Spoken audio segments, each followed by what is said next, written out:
AITA for refusing to let my brother-in-law borrow my car after he insulted me in front of my family? It's funny how one moment can change the way you see someone. Even when you've known them for years. I've always had a cordial, if somewhat distant, relationship with my brother-in-law, John. He's the kind of guy who never quite fits into any one box. At family gatherings, he's the loud one, the guy who cracks jokes that don't always land, who seems to thrive on the attention but never in a way that's outright obnoxious. He works in construction management, and we've always stayed in our respective lanes, me in finance, him in building things. We're polite, civil, but we've never really connected on a deeper level, and I was okay with that. At least, I was until that dinner. It had been a typical evening. My wife, Emily, and I invited John and my in-laws over for a nice meal.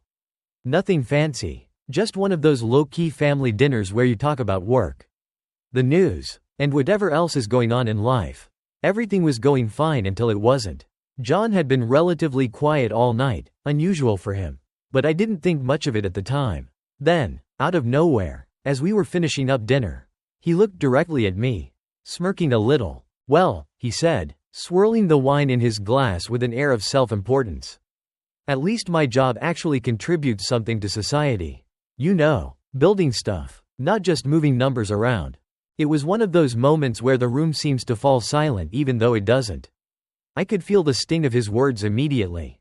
A slow burn creeping up the back of my neck. It was like the oxygen had been sucked out of the room. Emily glanced at me, her brow furrowed, but said nothing. My in-laws looked down at their plates, pretending not to notice. And me? I just sat there, staring at John, trying to process what he'd just said. It wasn't the first time I'd heard people make snide comments about my career. Finance doesn't always get the best reputation, and I've had my fair share of awkward conversations at parties where people act like working with numbers is somehow less valuable than other professions. But this was different. This wasn't some random stranger at a bar making an offhand comment. This was family. And not just any family, my wife's brother. I wanted to say something. I wanted to defend myself. To snap back with something equally sharp. But I didn't. I just sat there, pushing food around on my plate, trying to act like his words hadn't burrowed under my skin. I forced a smile, made some weak attempt to change the subject, and moved on, pretending like it didn't bother me as much as it did. The rest of the night felt like it dragged on forever. The conversation shifted to safer topics, but I couldn't shake the bitterness of John's words. It wasn't just what he said, it was the way he said it. Like he was trying to put me in my place. Like somehow his work was inherently more valuable than mine because he could see the results of what he built, while I just moved numbers around. After everyone left and the house was quiet, I sat with Emily in the living room. I was still replaying the moment over and over in my head, trying to understand why it bothered me so much. I hadn't expected John to understand my career. He never showed much interest in it before, but this felt personal. Emily, sensing my mood, turned to me with a sigh. "I know what you're thinking," she said, "and I'm sorry. John can be like that sometimes." I looked at her, surprised. "What do you mean?" She hesitated, biting her lip before continuing. "This isn't the first time he said something like that. He's made comments about your job before. Usually when I'm alone with him. I've always told him to knock it off. But, well, you know how he is." I didn't know what to say. I had no idea that this had been happening behind my back. It was one thing for John to make a one-off comment at dinner, but to find out that he'd been doing this regularly? It felt like a punch to the gut. I wasn't just angry, I was hurt. Hurt that someone who was supposed to be part of my family had such little respect for me. Emily could see the frustration on my face. "Look," she said gently, "I know it wasn't fair, but try not to take it personally. He just likes to stir the pot. You know how John is." I nodded, but her words didn't ease the discomfort. I knew John liked to stir the pot, but this felt different. It wasn't just playful teasing. This was a direct jab at who I was and what I did for a living. And no matter how much I tried to brush it off, it lingered, gnawing at the edges of my mind. I didn't sleep well that night. I kept thinking about the way John had looked at me when he made that comment. The way he'd seemed to relish the awkward silence that followed. It was clear that he didn't respect what I did. And what bothered me the most was that I had let it slide. I had let him get away with making me feel small in front of my own family. The days after the dinner passed slowly. I kept replaying the moment in my head, wishing I had said something, wishing I had stood up for myself. But I didn't. I chose the path of least resistance. Just like I always did. And now, I was paying for it. The resentment was building, little by little, and I wasn't sure what to do with it. It wasn't just about the comment itself. It was about the pattern I was starting to notice. The way John always found subtle ways to undermine me. To make me feel like less than. And every time, I had let it slide, hoping that it wouldn't happen again. But now, I wasn't so sure. Something had shifted between us that night. And I knew it wasn't going to be easy to move past.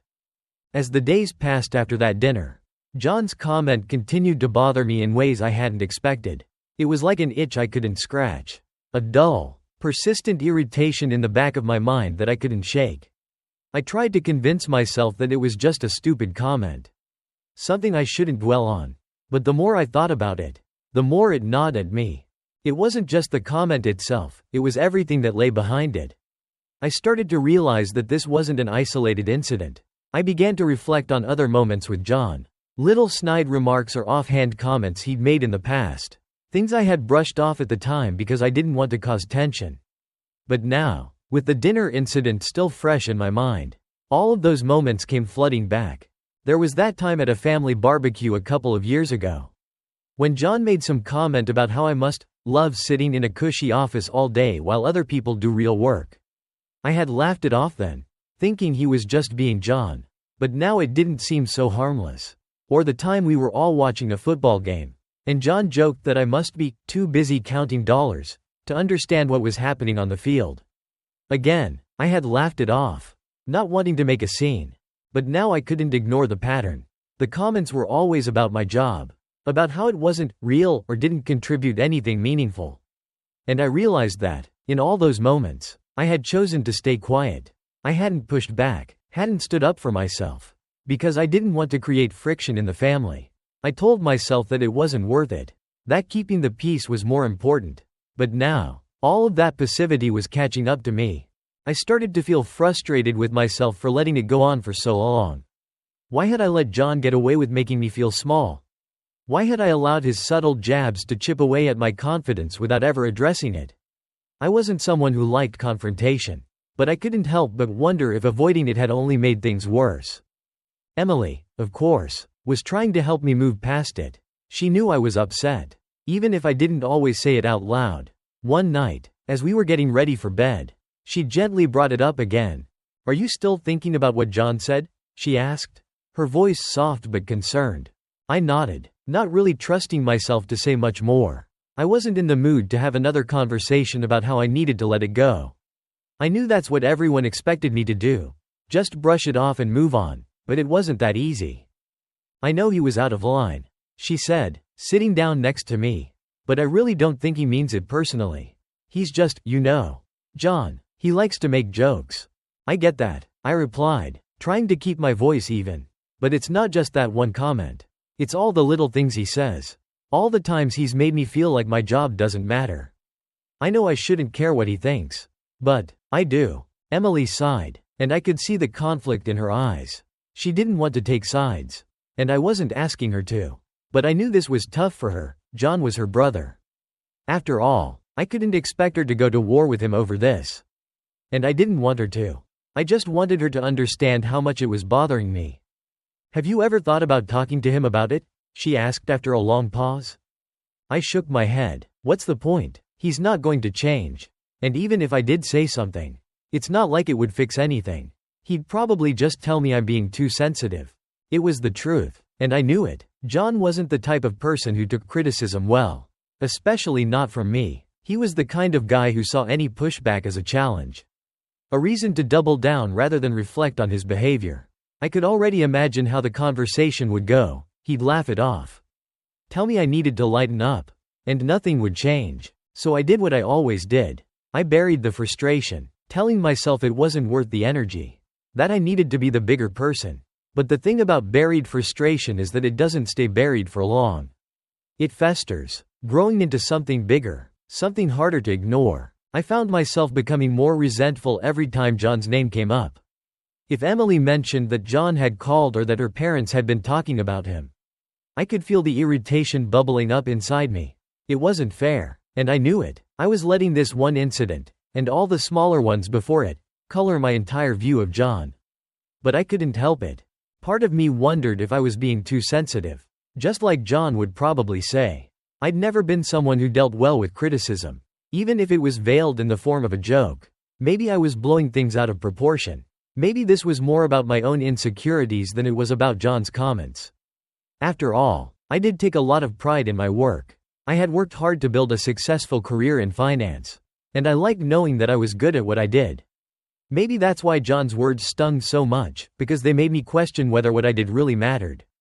But the more I thought about it, the more I realized that wasn't the issue. The issue wasn't whether my job had value or not. The issue was that John clearly didn't respect me. And I was tired of pretending like that didn't bother me.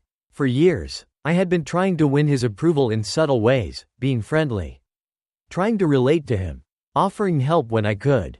But none of it had mattered. Because in John's eyes, I would always be the guy who just moved numbers around. And now, that resentment was starting to bleed into everything. It wasn't just about John anymore, it was about my relationship with the whole family. I started to feel like an outsider. Like I didn't really belong. Whenever we had family gatherings, I couldn't shake the feeling that John's opinion of me was starting to seep into how everyone else saw me.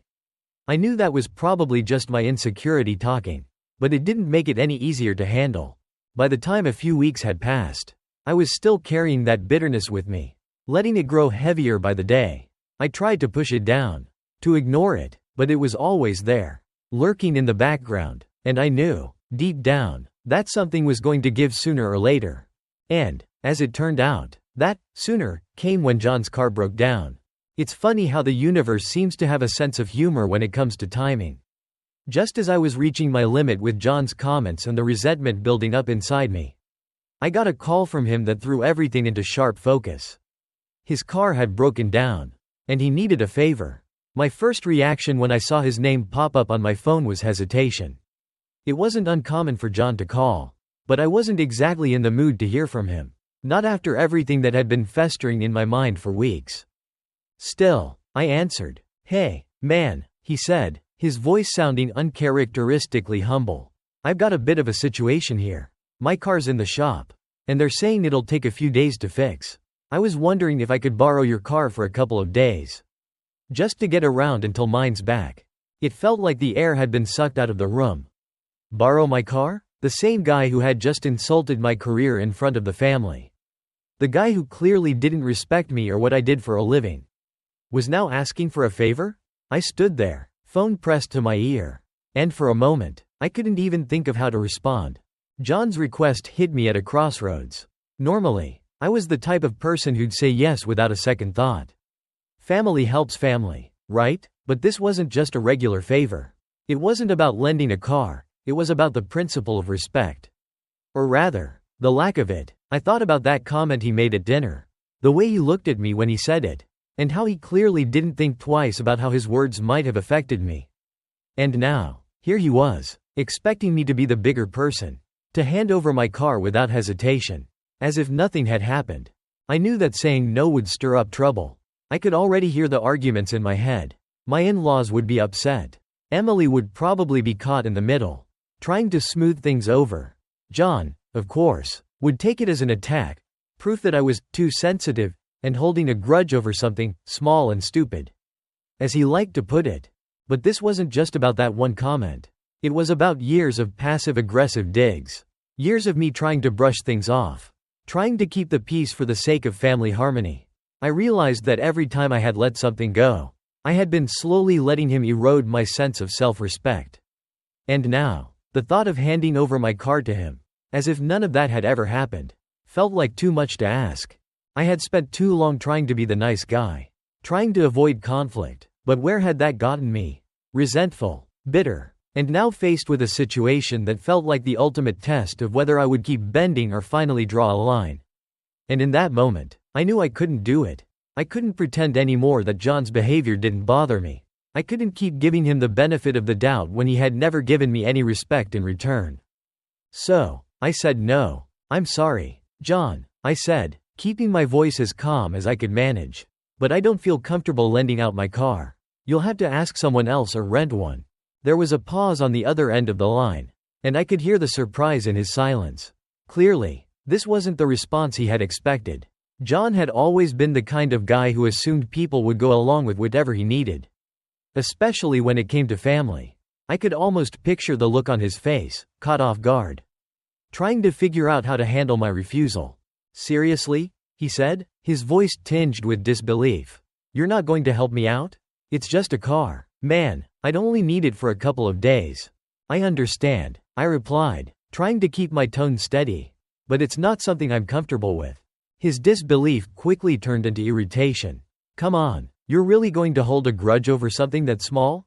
You're being ridiculous. Family's supposed to help each other out, not act like this." There it was, the guilt trip, the implication that I was the one being unreasonable, that I was blowing things out of proportion. But that only made me more resolute.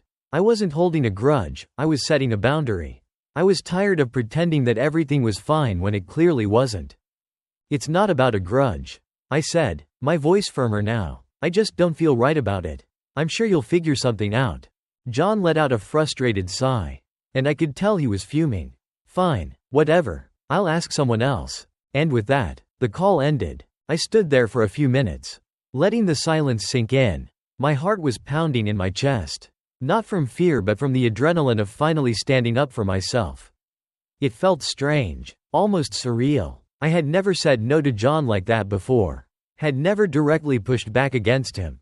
And while part of me felt a twinge of guilt, the stronger part of me felt something else, relief. I had finally done it. I had finally set a boundary. But, of course, things didn't end there. As soon as word got out, because, of course, John couldn't let it stay between us, my phone started blowing up. First, it was my in-laws. They were shocked, of course, that I had refused to help John. They called me, telling me how disappointed they were, how family was supposed to stick together. They didn't understand why I would say no, especially over something as small as a comment that John had made. They tried to downplay it, saying that John didn't mean anything by it, that I was overreacting. I could hear the judgment in their voices, like I had committed some grave family sin by not lending my car. Emily, too, was caught in the middle. She wasn't angry with me, but she wasn't thrilled either. I could tell she felt conflicted, trying to balance her loyalty to me with her desire to keep the peace within her family. She knew John's comment had hurt me, and she admitted that he could be insensitive, but she still thought I should have let it go for the sake of family harmony. "You're right to be upset about what he said," she told me later that evening, "but refusing to lend him the car is just going to make things worse." "Maybe," I replied, feeling the weight of her words, "but I'm tired of letting him get away with it. He can't just insult me and then expect me to act like nothing happened. I have to stand up for myself at some point." Emily sighed, and I knew she understood, even if she didn't entirely agree. She had been trying to play mediator between me and John for years. And I knew this put her in an awkward position. But for once, I wasn't going to be the one to cave. John's reaction, as expected, was predictably hostile. He texted me later that night, accusing me of being petty and dramatic, saying that I was blowing everything out of proportion. He couldn't understand why I was making such a big deal out of a harmless comment and accused me of holding a grudge. But I knew better. This wasn't about holding a grudge. It was about respecting myself enough to not keep bending over backward for someone who didn't value me. And as the messages kept coming in from John, my in-laws, and even well-meaning extended family members, all I could think was that, for once, I didn't care what they thought. For once, I had stood my ground. It didn't take long for the fallout to spread like wildfire. As soon as I hung up the phone with John and refused to let him borrow my car, I knew it wasn't going to be the end of it. In families, especially close ones, things have a way of not staying private for very long. Within hours, my phone was buzzing with messages and missed calls. First from my in-laws, then from other family members who had somehow heard about the situation. John, apparently, had wasted no time in telling everyone that I had refused to help him, painting me as the unreasonable one, the family member who wouldn't even lend a hand during a time of need. He spun the story just as I had expected, downplaying his insults and focusing on how I was holding a petty grudge over a comment he didn't even think twice about. And, predictably, The family rallied around him, urging me to be the bigger person, and to put aside whatever grudge I was holding for the sake of family harmony. The first call came from my mother-in-law. I've always liked her. She's one of the few people in Emily's family who doesn't get involved in every little drama. But now, hearing the disappointment in her voice, I could tell that she wasn't happy with me. "Honey," she began, her tone soft but with an unmistakable undercurrent of reproach. "I heard about what happened with John. I just don't understand why you'd say no. He really needs help right now. And we all thought you'd be willing to lend him your car." I gritted my teeth, already feeling the weight of the conversation bearing down on me. I didn't want to get into it with her, but I knew I had to say something. "It's not just about the car," I replied, trying to keep my voice calm. "There's more to it than that." She hesitated, clearly unsure of what I was getting at. "What do you mean?" "John said it was just a misunderstanding. That you're upset over something he said during dinner. But you know John, he doesn't mean any harm. He's always joking around. You shouldn't take it so seriously." I could feel the frustration building, but I didn't want to snap. It's not just one comment, though. He's made those kinds of comments before. He constantly puts me down, and I'm tired of pretending it doesn't bother me. There was a long pause, and I could almost hear her trying to piece it all together. "Well, I'm sorry to hear that," she finally said, "but we're family, and we help each other out. I know John can be a bit rough around the edges. But that doesn't mean you shouldn't help him when he's in a tough spot." That was the problem, wasn't it? Family. Family was supposed to help each other out, no matter what. But where was the line between helping family and allowing yourself to be disrespected? Where was the line between maintaining family harmony and sacrificing your own self-respect? "I get that," I replied, my voice tight, "but I can't keep letting him treat me like this. It's not about holding a grudge. It's about standing up for myself." My mother-in-law sighed, clearly not satisfied with my answer. But she didn't push any further. Instead, she gave me the classic, "think about it," line, which only made me feel worse. She meant well, but the conversation left me feeling guilty. As if I was the one ruining the family dynamic by refusing to let John borrow my car. But the calls didn't stop there. My father-in-law chimed in next, with a more direct approach. "You know, it's not like John asked for your firstborn," he joked, though his tone wasn't as lighthearted as he intended. "It's just a car, and it's just for a few days. You could have helped him out." I could feel the frustration rising again. Why did everyone act like this was just about the car? Why was everyone so quick to dismiss the fact that John had been disrespecting me for years? Did they really not see it? Or did they just not care? "It's not about the car," I said, repeating the same line I had told my mother-in-law. "It's about respect. John doesn't respect me, and I'm tired of letting him get away with it." "Well, maybe you're taking things a little too personally," my father-in-law replied. "John's always been that way. He gives everyone a hard time. You just have to let it roll off your back. Family's family." That phrase, "family's family," was starting to grate on me. It was as if everyone was using it as an excuse for John's behavior. As if being related somehow gave him a free pass to say whatever he wanted, without consequences. But what frustrated me the most was that even Emily seemed conflicted. I knew she wasn't thrilled about the situation, and I could tell she didn't entirely disagree with me. But at the same time, she was stuck in the middle, trying to keep the peace between me and her brother. That night, after the calls from her parents, she sat down next to me and sighed. "I don't want to make this harder on you," she said softly, "but I think my family's just trying to make sure things don't get out of hand. I know John was wrong to say what he did, but maybe this is one of those times where we just have to keep the peace.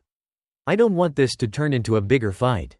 I looked at her, feeling torn. I understood where she was coming from, but I couldn't ignore the fact that I had been keeping the peace for years. I had been swallowing my pride, letting things slide, and pretending that John's comments didn't bother me. And look where that had gotten me, resentful, frustrated, and now painted as the bad guy for finally standing up for myself. "I get it," I said, my voice strained, "but I've spent too long letting this go. John doesn't respect me, and I can't keep acting like it doesn't matter." Emily didn't say anything for a moment. I could see the conflict in her eyes. She didn't want to take sides, and I didn't expect her to. But I could also see that she understood where I was coming from, even if it made things more complicated for her.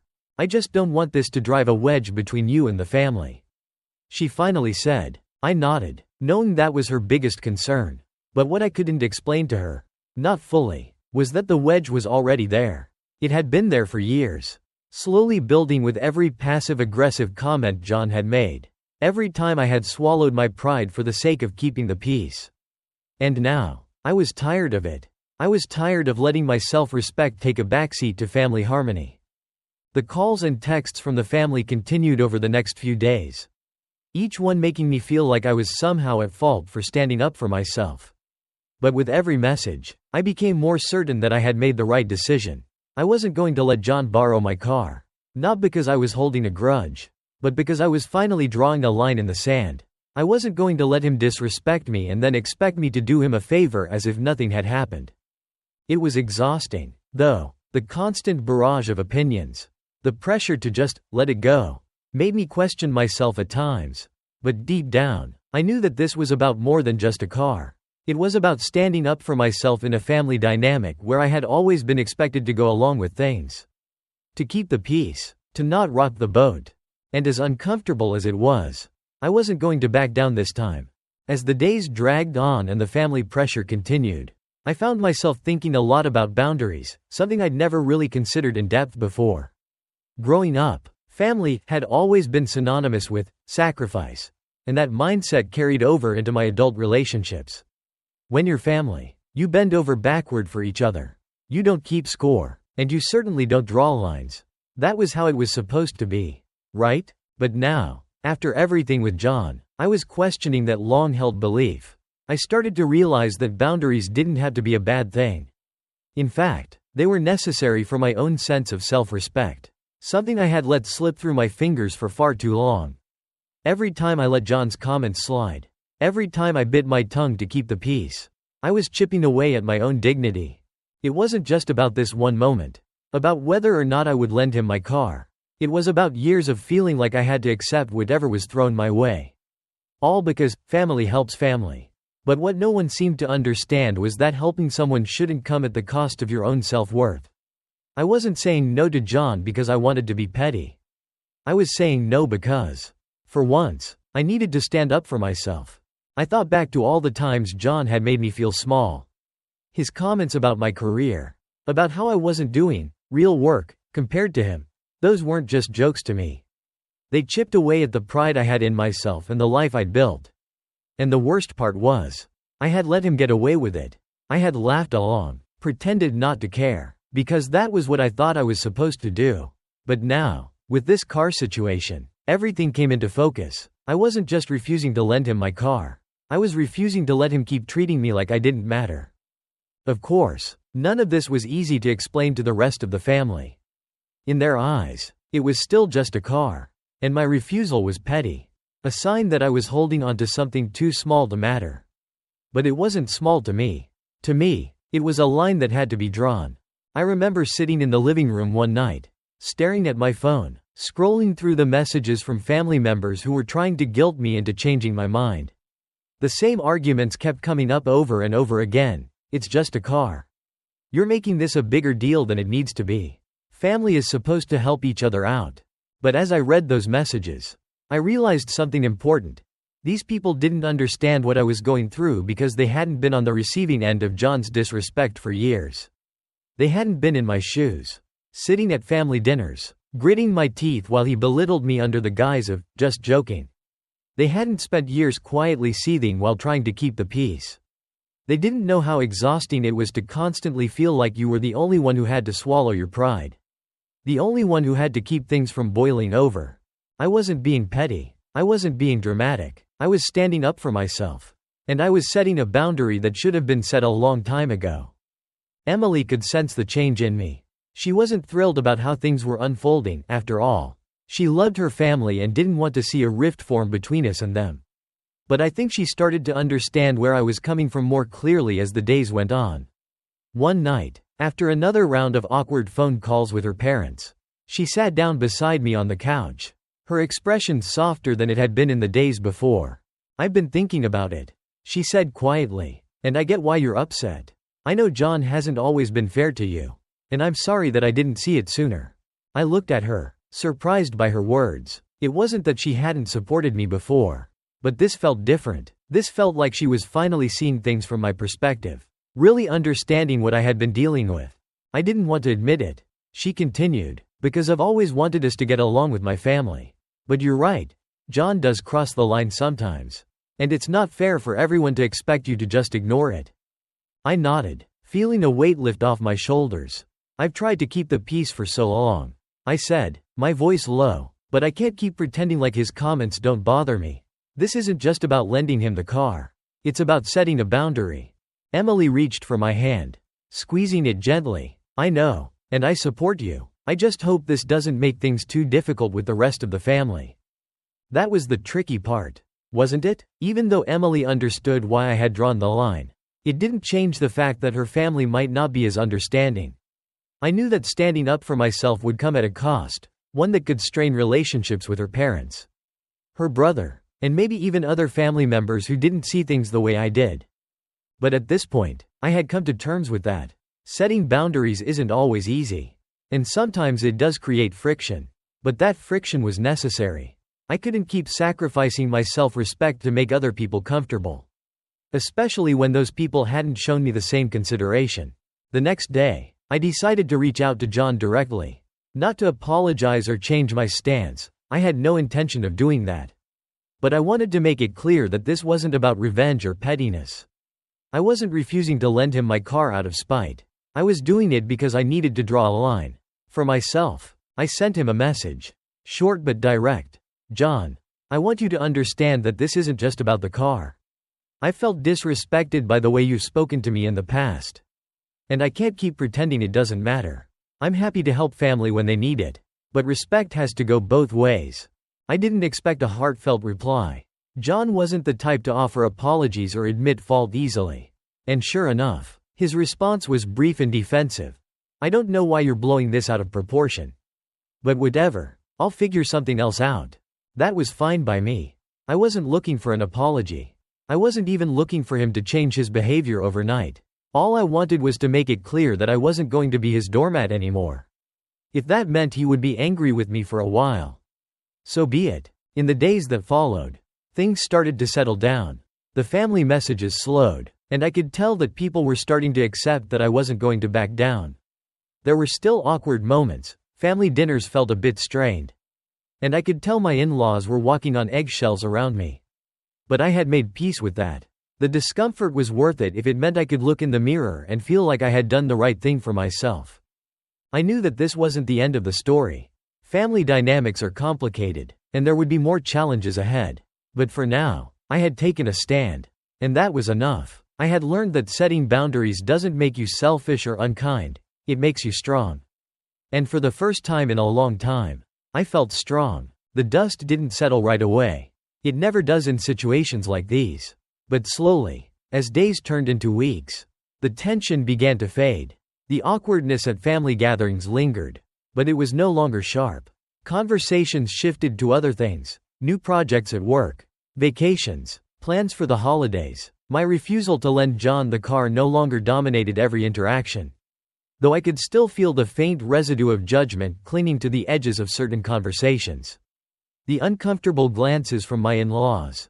The careful words chosen when my brother-in-law's name came up. It was clear they hadn't forgotten. But, honestly, I didn't care as much as I thought I would. There was a strange sense of peace in knowing that I had finally stood my ground. I had drawn a line where there hadn't been one before. And the world hadn't crumbled. Sure, there was fallout, but the catastrophic rupture I had feared didn't materialize. Emily and I were still solid. And her parents, though clearly not thrilled, had backed off. Even John, who had been at the center of this whole thing, seemed to be moving on. Of course, I knew it wasn't that simple. There was still tension between John and me. An unspoken rift that neither of us had tried to bridge. He hadn't apologized, and I hadn't expected him to. That wasn't John's style. But the constant flow of passive-aggressive comments had stopped. Maybe he had realized that I wasn't going to tolerate it anymore. Maybe he had finally seen that his words had consequences. Or maybe he had just found someone else to needle. Whatever the reason, the change was noticeable. At the next family event, John and I barely spoke. We nodded at each other when we arrived, exchanged the usual pleasantries, But nothing more. It was as if we had come to an unspoken agreement to coexist without addressing the underlying issue. And that was fine by me. I didn't need an apology or a heart-to-heart conversation. I didn't need us to be close. What I had always needed, was respect. And, in some quiet, indirect way, I had finally earned it. As we sat around the table that evening, passing food and laughing about shared memories, I felt a shift in myself. I no longer felt like I was constantly bracing for John to say something that would cut me down. I wasn't waiting for the next comment, the next thinly veiled jab at my career or my life choices. For the first time in a long time, I felt at ease in the presence of my in-laws. I wasn't hiding behind politeness, biting my tongue to keep the peace. I had drawn my boundary, and I was sticking to it. It wasn't just John who had changed. I had changed too. Setting that boundary had done something to me. Something I hadn't anticipated. It had given me a new sense of confidence. A quiet assurance that I hadn't realized I was missing. I had spent so many years trying to avoid conflict, to keep everyone happy, that I had lost sight of my own needs. But now, with that boundary in place, I felt stronger, more secure in who I was and what I would and wouldn't tolerate. Emily noticed the change in me, too. One evening, after another family gathering where things had gone smoothly, if a little coolly, she sat down next to me on the couch, her hand resting lightly on my arm. "I'm proud of you," she said softly. I looked at her, surprised. "For what?" "For standing up for yourself," she replied. "I know it wasn't easy, but I can see how much it's changed things. You seem different, more confident." I smiled, feeling a warmth spread through me. "It's funny," I said. "I didn't realize how much it was weighing on me. All those years of just letting things slide. But now that I've finally drawn the line, I feel lighter, like I'm not carrying around all that resentment anymore." Emily nodded, her eyes soft with understanding. "I've noticed, and I'm glad you did it.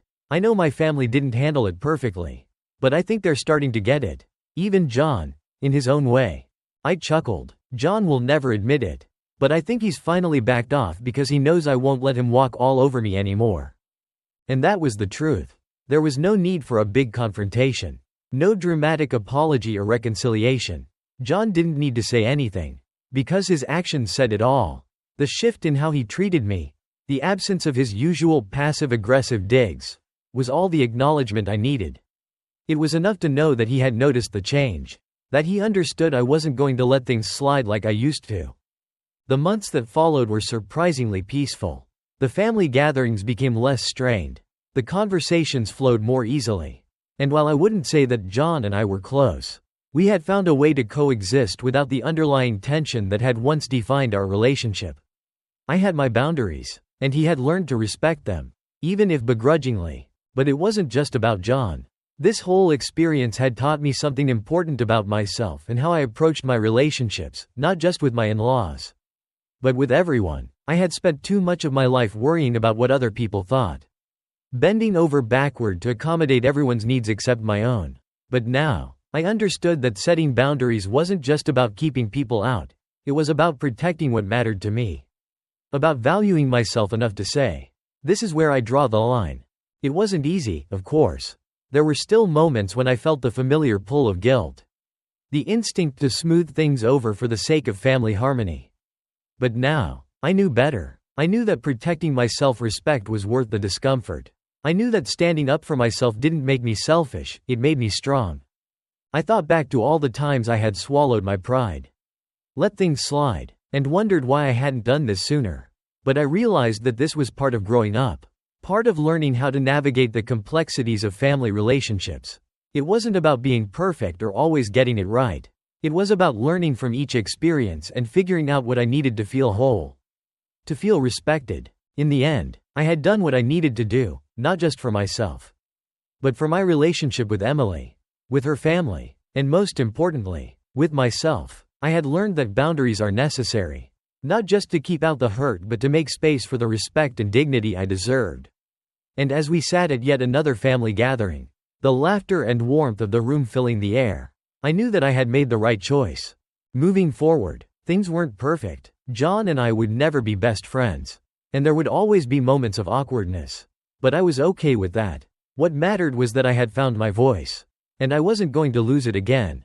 I had learned to stand up for myself, to draw the lines where they needed to be drawn. And in doing so, I had found a sense of peace that I hadn't known I was missing.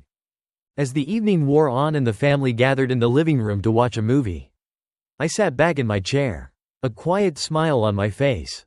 I wasn't worried about the next comment, the next jab. I wasn't bracing for anything anymore. I had set my boundary. And that was enough.